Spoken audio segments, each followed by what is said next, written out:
Hi, this is Rabbi Chaim Kaufman. Welcome to our 288th installment in the Torah portion of the week. We are holding my Parshat Chukat here in Eretz Yisrael. Everyone else holding my Parshat Korach, so you can catch up. You can watch my video I made last week on Parshat Korach. But here we're holding by Parshat Chukat. Parshat Chukat, all about the red heifer. It speaks about the red heifer, the death of Miriam. Moshe and Aaron hit the rock. Moshe hits the rock, and they're not allowed into Eretz Yisrael. Attack of Amalek, the battle with Sichon, etc. A lot here to speak about. Beginning of the parsha here says, chapter 19, Hashem spoke to Moshe and Aaron, saying, "This is the decree of the Torah which Hashem has commanded, saying, speak to the children of Israel. They will take to you a completely red cow, which is without blemish, upon which a yoke has not come," right, etc. So, story of the red heifer. I've spoken about previous years. Want to hit a little bit different aspect of it. What was the red heifer? So the red heifer, you had a cow that was purely red, right? Never worked, never anything put on top of it, right? So they're relatively rare. Wasn't necessarily a common occurrence. But what did you do with this cow? So you burn the cow. You take the ashes, anyone who was impure, they put the ashes on this person, became pure. And Kohen, that put the ashes on the person, became impure. Right? Totally logical. Right? Totally logical. So one of the few things that Shlomo Melech, King Solomon, the wisest of all men, didn't really, gather, didn't really understand it, 100%. It, makes sense. Very hard thing to understand. But so, we mentioned, many times before, the entire Torah is really a chok. The law, most laws we don't understand, right? Probably close to 80%, right? Of the Torah itself, we don't get. We don't, simple explanation, very hard to understand. Very, very hard to understand. So, really, we would say, okay, you got to delve into it. You got to learn it to the best of your ability. But take your life and really try and get some, solid understanding. It doesn't matter. You have to keep the mitzvahs anyway, right? Things we understand more, things we understand less. It's really irrelevant. You got to keep it, right? That's the bottom line. So, what do I want to speak about this? The different aspect a little bit. It's all about Parshat Korach, right? There's a connection here to Korach, right? Everything's always a connection to Korach, right? You can find any parts. Oh, it reminds me of Korach, right? You have one idea. You have one sermon to give. It's all about Korach. So you tie everything you're going to say to Korach. Yeah, to the Parsha of Korach. Yeah, what's the point here? The point here is, what do you have by Korach? You have by Korach someone with wealth, power, held the ark, was on a high spiritual level, wasn't a fool. Right? So you say, why did he come out against Moshe and Aaron? Right? Why do he want the priesthood? He wanted to live a different level. He wanted to do what he wanted to do. Jealousy killed him. We understand that. Right? We've spoken about that many times. But what's the connection over here? Why would I say you tie Parshat Chukat to Parshat Korach? Why the red heifer? What's the connection? That's where Moshe finds in a blessed memory. Moshe finds it, brings down in Drash Moshe's commentary on Chumash and Parshat Korach, and he said Korach did not get this message. Somehow Korach missed the boat. He didn't get the message. Moshe Feinstein says, by Paraduma, right, the red heifer. The message is that it's a chok. It's a law we don't understand. So if the law we don't understand, all the laws we don't understand. They're all a decree, right? Most of the laws. Well, most of the laws we don't understand. So it's all divine decree. Comes along Moshe Feinstein and says that's where Korach missed the boat. He didn't internalize the message. He didn't realize it's all divine decree. He thought he could come out against Moshe and Aaron. That was his mistake. Jealousy took him away. Okay? But here, the quintessential hope, the quintessential law that doesn't make logical sense, it's the Paraduma. Right? It's the red heifer. made the Kohen impure, at the same time made the person pure. Makes no sense. Logically makes no sense. The connection to Korach is, says Moshe Feinstein, what did Korach miss? He missed the entire thing. Missed the boat. Why did he miss the boat? A, he thought he knew better. B, he was really jealous, and that's really what killed him. But he didn't realize everything that Moses told the Jewish people, told Aaron, speak to the Jewish people, this, that, and the other thing. Why? To show you the entire Torah is a chok. The entire Torah is a divine decree by God.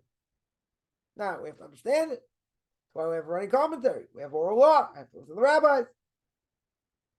And there are a lot of details. Right? No question.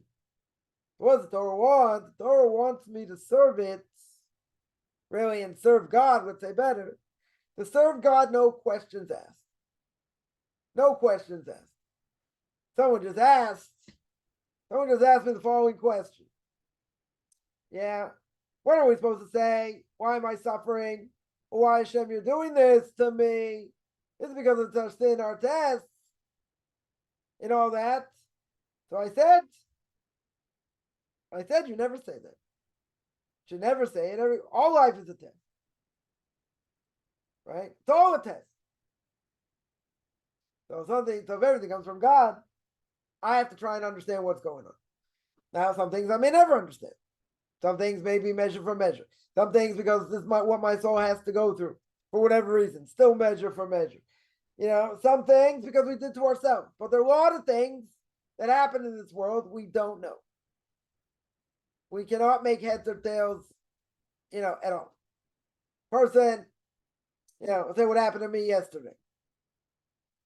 I went up north and I went to take a bus. I had to wait, let's say 40 minutes for a bus. Bus not coming. Right? So what happened? So the Druze, Arabs, shut down certain roads. They're complaining about whatever they were complaining about, protesting. And at the end of the day, bus is stuck. The bus is supposed to take me back to Jerusalem, stuck. Yeah, so an hour later, someone finally says, bus probably going to come, within probably the next half hour. Guarantee? No guarantee, but that's what they claim. This is already much later. Now bus comes to Tel Aviv, it's going to Tel Aviv, going to a totally different road. Yeah, that road's not being blocked. So great. I say, you know what? I'll get on the bus to Tel Aviv. I'll go to Tel Aviv. Yeah, it took about an hour and a half to get there. More, an hour and 50 minutes. Even though there wasn't really traffic. To get there, very good. Then I take another bus 40 minutes to get to Jerusalem. And then I take another bus 25 minutes to get to where I live. Yeah, so what time did I get back? After 11 o'clock at night. So I was waiting for this bus 5:30. So I'm talking about 6 hours. Right? It shouldn't take 6 hours. Right? To go. To go in one direction. Okay, there's traffic, other things. But you should never take that one. It's whatever. It takes 4 hours, 4.5 hours, but it shouldn't take definitely shouldn't take more than 6 hours. Or longer. Things can happen. Things can happen. Now, I didn't ask the question, God, why are you doing this to me? I understand there's a strike. There's a protest. The Druze Arabs are protesting. They shut down this main road. So what are you going to do? Stuck. And now they're moving on that road. So what are you going to do? Now it takes almost double the amount of time to go, even in one direction. Right? Some say, wow, we get a lot of merit for going out there. A tremendous amount of merit for going out there. Mesiras Nefesh, self-sacrifice. Okay. Usually it's like clockwork. I make this bus, that bus, the other bus, whatever. Sometimes I miss certain buses. Doesn't matter. But the question isn't, looking at my actions, what's going on, why is this happening? For whatever reason, I had to be stuck there. Could have been for 100 different reasons. And they all could be right, they could all be not right. At the end of the day, I'm supposed to be stuck there. Who knows for what reason? Who knows? After 120, God will show me, okay, this is why. This is against this and against that and whatever. But in this world, I'm not going to know. Maybe it just tests my patience. I don't know. So someone says, right? So someone asks, am I allowed to say? When am I not allowed to say? Shouldn't say it ever. Why am I suffering like this? Why am I going through this? We don't know why. We'll probably never figure out why. Sometimes, sometimes we say that, God will throw us a proverbial bone. And sometimes it makes things obvious. Why this happened, the other thing happened, or whatever. A lot of times, we don't make heads or tails of anything. Why I missed this bus? Why this came early? Why? All kinds of things. We don't make heads or tails. Maybe you tell me, listen, you missed this bus and the bus crashed. One thing. Or plane crashed, or who knows what. So that you can say, well, I tried this, I tried that. I missed everything. Totally messed up. No, it saved your life. So like those type of things, in hindsight, we can see. But most things, in hindsight, and otherwise, we'll never know. We'll never know. But the real question here is that you have to look at the Torah as everything we do. It's a divine decree. Now, are we ever going to understand fully divine decrees? No. We'll do our best. We'll delve into it more. As much as we can to understand, but there's tremendous depth to all mitzvahs in the Torah. Tremendous depth. So you can say, how can I ever fathom everything? You can't. Impossible. It's a godly book. It's manufactured by God. You won't understand it fully. We're human. You understand to the best of your ability. That's not a crock. That's not saying, he's just giving up. It's just blind faith, not blind faith. Right? In the midst of the belief in God, Anochi Hashem Elokecha, Exodus chapter 20, verse 2. Anochi Hashem Elokecha, I am the Lord your God, took you out of the house of bondage, took you out of the house of Egypt. And God intervenes in history. So God intervenes in history, have an obligation to believe in it. That he runs the world, that he's in charge. For a Jew, no Jew has to believe in God, one God. They don't necessarily have to believe he's in charge of everything. Right? Divine providence, they don't necessarily have to believe it. I think it's a good thing for them to believe him, but they don't have an obligation. Right? Regardless, things happen. A person really should say, should be if they sinned or something happened. God's trying to give you a message. He's trying to send you a message. So the question is, what's the message? Do we always understand the message? Do we even think about what the message is? Things don't happen for no reason. God's doing things behind the scenes, in front of the scenes, all across the board. And, it could be it's a wake-up call. Could be it's to test our patience. Could be any number of things. Now, I'm not saying just blow it off and say, well, never going to figure it out anyway, so, it really doesn't matter. But if a person suffers, first thing you should think of is, I must have done something to deserve this. God doesn't make a person suffer for no reason. We certainly believe that. We may not understand, why I have to go through this and something happened, over here. The reality is every step along the way, wherever we go, is a way to try and understand what we're supposed to do. What our obligation is to God. And he can say, I don't like what you're doing over here, so I'm going to nail you like this. I'm going to nail you like that. Do we put the pieces together? No.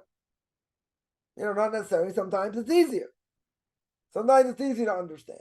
Sometimes things are, more direct. Other times, very hard to understand. Does that mean we should just give up? No. Does that mean we should just have blind faith? No.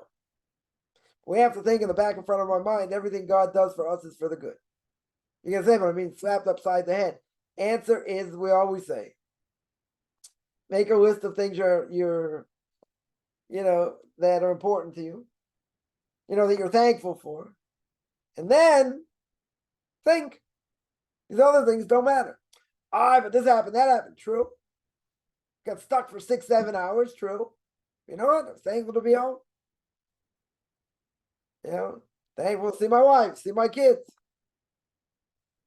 Dead tired, tell you that. I was up sending out emails or whatever, so I got very little sleep. That's why I'm making this video now, because I couldn't do it the other day.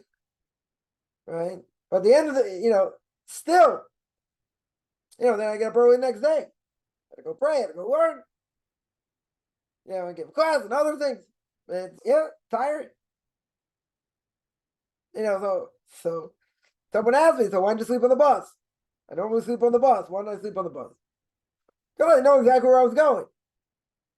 Could have caught one bus, we ended up catching that bus. I ended up going to the last stop anyway. So I would have known that, I would have gone to sleep, but okay. Totally, total afternoon, evening, totally messed up. Totally messed up. Under not my control. Was it there to test my patience, my belief in God? I don't know. Whatever it is, you make the best of whatever situation you have. Was it pleasant? Wasn't pleasant. You know what? Got back in one piece. Got to where I needed to go. It just was a very roundabout way.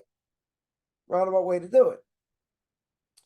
Right. The first thing, anything happens to us, we have to ask ourselves this question.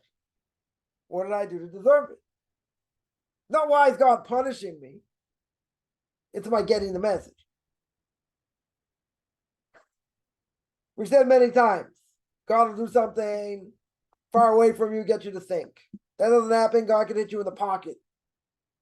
Right? That doesn't work. God wants you to repent, he'll hit you in the body. Two things indirect, one thing indirect, next two direct. One in the pocket, one in the body. Why does God do it that way? Give you a chance to wake up. Sometimes we never wake up. God just says, okay, this is what I have to do. You're not waking up. I have to show you. But a lot of times we apply it to nature. It's happened because of this, happened because of that. But the reality is who's behind nature? It's God. So when things happen, it's not about, why is God doing this to me? Why am I suffering? That's not the question. The question is, obviously I did something to deserve it. I have to be better. I have to strive. Question is how I deal with it. That's the most important thing. How do I deal with adversity? How do I deal with it? With stress and all these things. How does that affect my service to God? He wants you to get the message. He wants you to understand. He's not playing around. And that things could be much worse. So you always got to be thankful no matter what you have. But you want to be able to see whatever happens, understand what the message is. So I want to remind everyone, I have two Q&As every Tuesday, Thursday, 10 o'clock Eastern Time, 5 o'clock Israel Time. Tuesday nights, 9 o'clock Eastern Time, Duties of the Heart. Saturday, 2:30 Eastern Time, 9:30 Israel Time, Pirkei Avos, that's our fathers. Sunday, Book of Leviticus chapter 16, hopefully this week, because I said last week, hopefully we're going to try and finish it. No Nations, where part 4 of the introduction of Duties of the Heart. I have conversion classes. Anyone interested in any of this, find me on Facebook at Michael Chaim Kaufman, Beyond Orthodox Conversion to Judaism, or orthodoxconversion.com, or Beyond Orthodox Conversion to Judaism on YouTube. There, I have videos on Torah portion of the week, Pirkei Avos, Ethics of Our Fathers, Q&As, Leviticus chapter 16, controversial issues, or you send me an email, rabbichaimkaufman@gmail.com, RBBICHAIMCOFFMAN @gmail.com.